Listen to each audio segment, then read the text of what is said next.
Okay, let's unpack this. Welcome to the deep dive. Today, we're really digging into some specific, complex events, jumping right into the source material you've shared with us. That's right. We're aiming to get past the headlines and look closely at the key information in your source here, focusing specifically on the testimony from the Diddy trial, week 3. Right. And our goal, our mission for this deep dive is really to understand those key moments, the witness accounts, the crucial details that came out during this specific week to help you quickly get a handle on what's most important here. Yeah, and the source material, it gives us a pretty rich picture. It pulls from actual witness testimony, reports on the evidence shown in court, and even an expert witness perspective. So it's quite a mix of accounts. Absolutely. So, okay, let's dive into week 3 then. This obviously follows earlier testimony. We know Cassie Ventura herself had testified before this. And week 3, well, it seems like a pretty broad range of people took the stand. Yeah, a real variety. The sources detail testimony from musicians, people who used to work for him, assistants, friends, family members. And yeah, that forensic psychologist you mentioned, it's like getting different pieces of a larger puzzle, maybe, each adding to the picture painted by the allegations. And it seems like one of the most, well, unexpected moments detailed in the source from this week came from Kid Cudi. Kind of dramatic. Oh, definitely. His testimony brought some really jarring claims.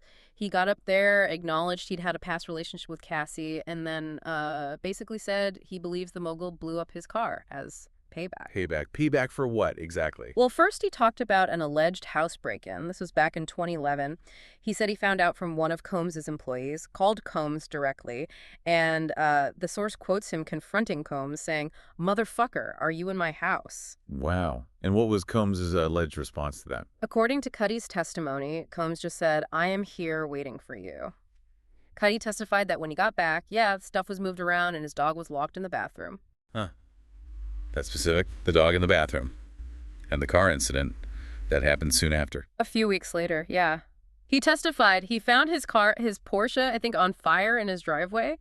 They showed a photo in court, and he testified it looked like the top had been, like, cut open for maybe a Molotov cocktail or something. Okay. And he connected this back directly. He confronted Combs. Well, he testified that after this, things felt like they were getting out of hand, so he reached out to meet with Combs. He described walking into the room and finding Combs just, like, staring out the window with his hands behind his back like a Marvel supervillain. His words, according to the source. That's quite a visual. What does Combs allegedly say about the car fire? Cudi testified he asked him about it, and Combs apparently just said, "I don't know what you're talking about." And Cudi's reaction. He testified simply, "I thought he was lying." Okay, and this is where it gets really significant, connecting back to testimony we know about from the sources, right? Because Cassie Ventura reportedly testified earlier that Combs told her in 2011 he was having Kid Cudi's car blown up. Exactly. That apparent alignment between two separate testimonies in the sources, that's definitely a key takeaway from this week's reporting. Right. So beyond that really dramatic account, the sources also say jurors heard from people who were inside the work environment. Testimony from two former employees, they talked about painfully long work days and described their boss having, well, volatility.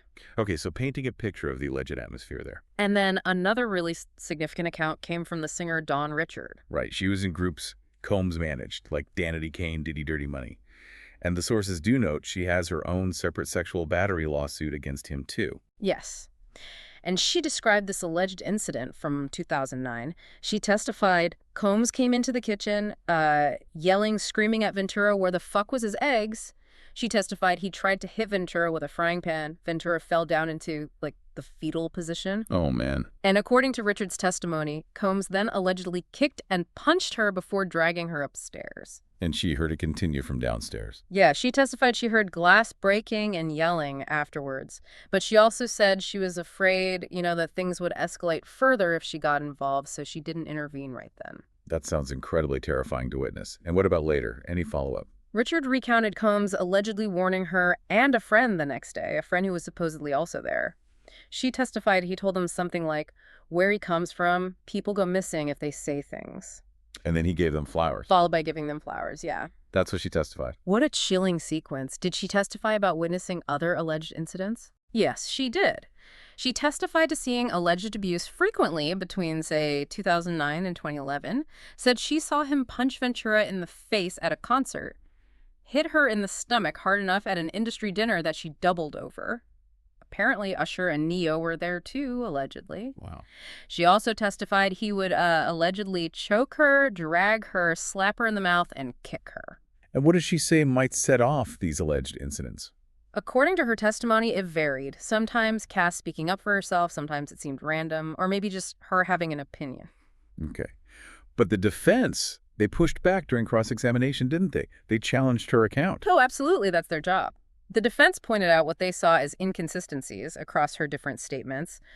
Questions about whether it was a frying pan or thrown eggs, mentioning cocaine use in court testimony when she'd apparently told investigators she hadn't seen it, and not mentioning seeing guns in earlier statements. Right, and her response to those points. The source says she basically responded that she was just telling the story as best I can recall. Got it.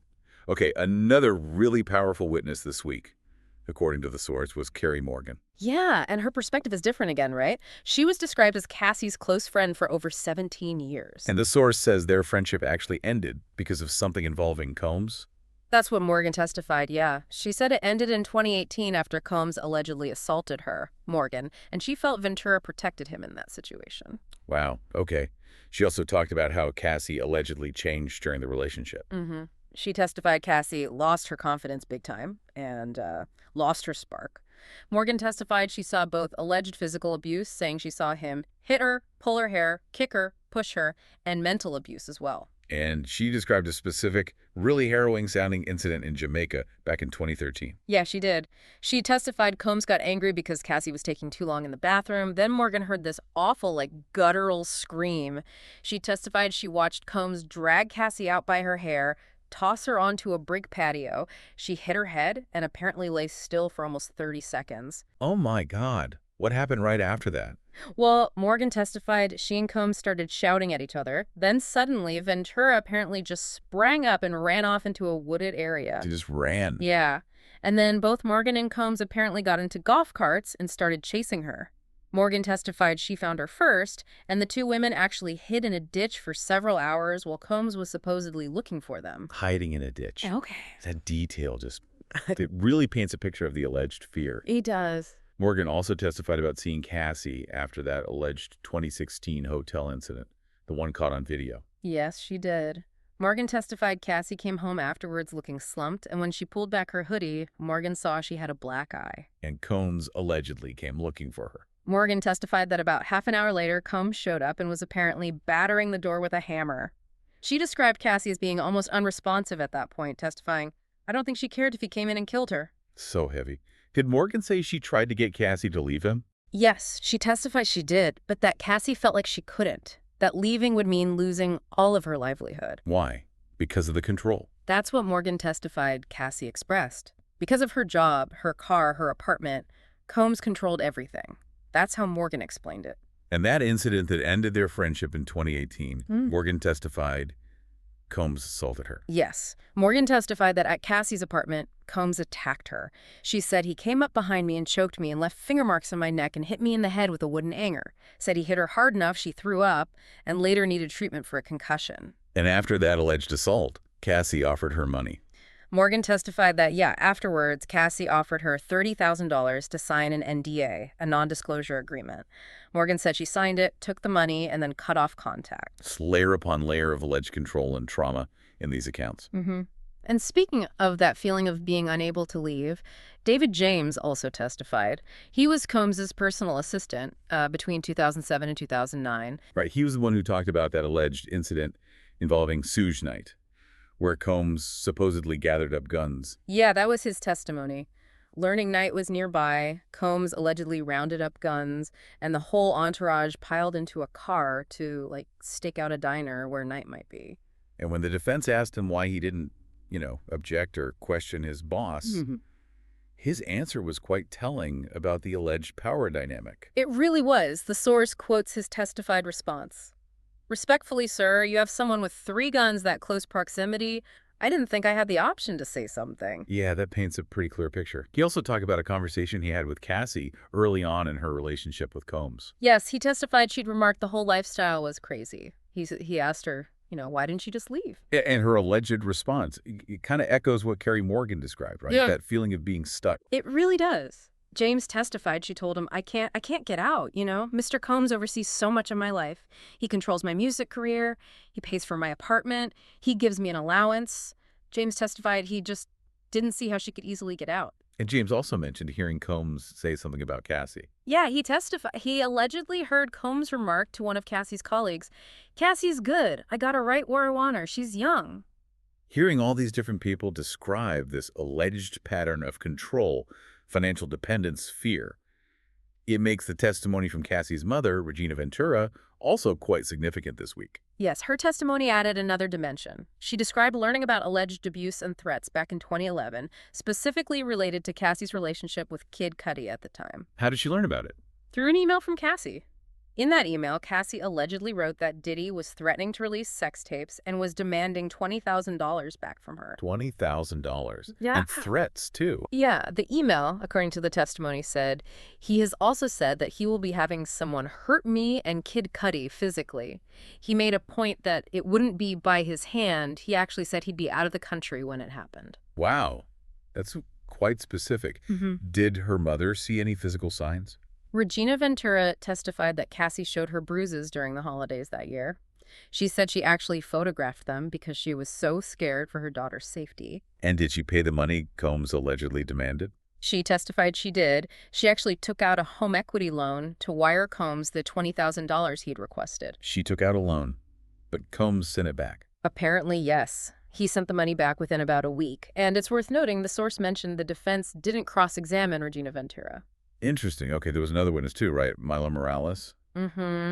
Cassie's former makeup artist. She apparently worked for Combs initially and then became close friends with Cassie. And she talked about having to report back to Combs. Yeah, she testified that Sean always made sure that the look was perfect, so we had to report back to him with pictures. Kind of speaks to that control theme again. Definitely. Did she witness any injuries? She described overhearing a really intense argument in a hotel room back in 2010. And afterwards, she testified she saw Cassie with a swollen eye and a busted lip and knots on her head. So she saw the alleged physical aftermath. What did she do? She testified she took Cassie home, called a doctor who recommended going to the ER, but Cassie refused to go to the ER or call the police. Morales testified Cassie was afraid of retaliation from Combs. And this account lines up with Cassie's own testimony about an alleged beating after a party. Yes, the source notes this recollection matches Cassie's account of an alleged beating after they attended a party at Prince's house. Okay, so multiple witnesses describing injuries or the fear surrounding the relationship. This feels like a good point to bring in the expert witness, Dawn Hughes. Absolutely. The forensic psychologist. And she's quite prominent, right? Involved in other big cases? Yes, the source mentioned her work on the NX-IVM case, R. Kelly, Depp v. Heard.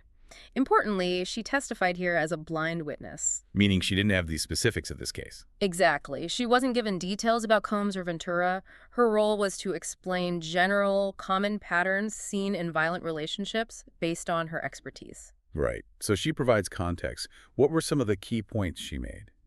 Well, she offered some really crucial insights into the dynamics, testified that fundamentally, no victim wants to be abused, and that usually there's some kind of foundation of love, initially anyway. Okay. And crucially, she stated, it's actually uncommon for victims to come forward while they're still in the relationship. They often wait months, even years.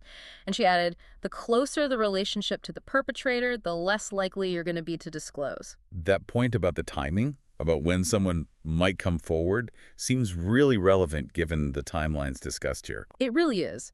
It speaks directly to why victims might delay reporting, the potential barriers they face. She stressed that abuse is fundamentally about the power and control that the abuser has over the victim. Did she talk about how the abuser's status or influence might play a role? Like if they're rich or famous? Yes, definitely. She explained how an abuser's social influence can make victims pause. She testified that if you feel you're going up against someone with, quote, wealth, access, and privilege, you might naturally think, who's going to protect me? When you connect those expert points back to, say, Carrie Morgan's testimony about Cassie feeling she couldn't leave because Combs controlled everything, her job, money, apartment, or David James recalling Cassie saying, I can't get out, you really start to see how those specific alleged experiences could fit the general patterns the expert described. Exactly. It offers a kind of psychological framework for understanding the alleged dynamics. It suggests that feeling trapped or delaying disclosure isn't necessarily unusual in these kinds of alleged situations. It's part of the pattern of power and control. Okay. Beyond all the witness testimony, the source material also touched on a few other, maybe smaller details from week 3. Yeah, a couple of things. There was testimony from a federal agent who was part of those DHS raids on properties linked to Combs. Right. And what did the agent say was found? What was confiscated? The source listed items including a handgun, a cache of AR-15 parts, some drugs, and also a lot of lube. Huh. Okay. An interesting collection mentioned in the testimony. And there were some unusual details from a hotel worker, too. Mm-hmm. A bit quirky, maybe. This worker shared notes that were apparently attached to Combs' hotel account. Specific instructions. Like what? Things like pillows monitor outside his arm down the hall to spray air freshener. Okay. Specific hygiene requests noted in court. Anything else? Also a note saying he always spills candle wax on everything and uses excessive amounts of oil. Place the room out of order upon departure for deep cleaning. Fascinating little details about alleged habits making their way into the trial record. And one last thing from the source on week 3. Just noted that the defense tried to get some topless photos of Ventura admitted into evidence, arguing they related to her career somehow, but the judge refused that request. Got it. So, stepping back and looking at week 3 through the lens of this source material, wow, the testimony was incredibly intense, incredibly detailed, and it came from so many different angles. Musicians, former staff, close friends, family, and that expert providing context. Yeah, the accounts presented in these sources, when you put them together, they definitely paint a very complex and often deeply disturbing picture of the allegations and the alleged environment surrounding these individuals during the times they discussed. It's a lot to take in, hearing these granular, often very personal accounts laid out in a legal context like this. So maybe here's a final thought for you, the listener, to chew on after this deep dive. Considering all the testimony we've reviewed from the source about alleged power, control, and the very real barriers witnesses describe victims facing, both in leaving and in speaking out, what does this close look at? Just one week's events really tell us about the potential unseen pressures and complex dynamics that might exist within relationships where these kinds of elements are alleged to be at play.